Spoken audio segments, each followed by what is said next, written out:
Fazao majanjino, fazao mba ivola. La misy tsy mety nataoko aminao, zaho mifona. Fazao majanjino moanene, fazao tsy mahay.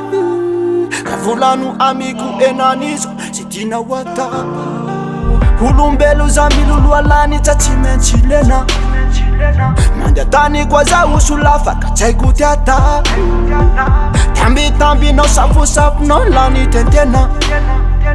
Mipoliana mizay koa ineny fa matity ka itoyaho nene, toyaho aba mibabababa minao.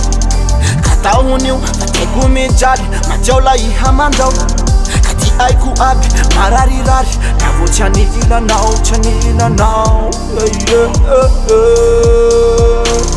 Ka zao majanjino, fazao mba ivola. La misy tsy mety nataoko aminao, zaho mifona. Fazao majanjino moanene, fazao tsy mahay.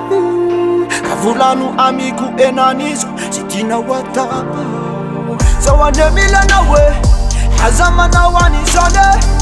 Zao ane tianao e, kazambatao anizany bebe. Ao maja enutse, ihamivola tsy vitavita tsengana uza. Fa hanazava resakirenao fa yetsy nahita. Olo mivolany ro ampiala anova. Henga uani masao, tabuze tena wata. Azay mafinaritsyanao, zasiatsika olana. Fatihia minao, zany tsy vahaolana, olana. Ka zao majanjino, fazao mba ivola. La misy tsy mety nataoko aminao, zaho mifona. Fazao majanjino moanene, fazao tsy mahay. Ka volano amiko enanizo, ze tinao atao. Fazao mananino, volano ambarao e. Zao tsy nanino, matantarao e. Fa tsy haiko raha nahazo anao, ihanandeha lasanandao. Zao raiky menganao, antsano atao. Fazao mananino,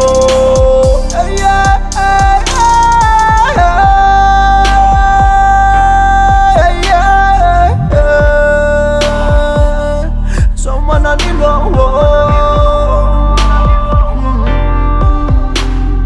zao tsy nanino. Fazao majanjino, fazao mba ivola. La misy tsy mety nataoko aminao, zaho mifona. Fazao majanjino moanene, fazao tsy mahay.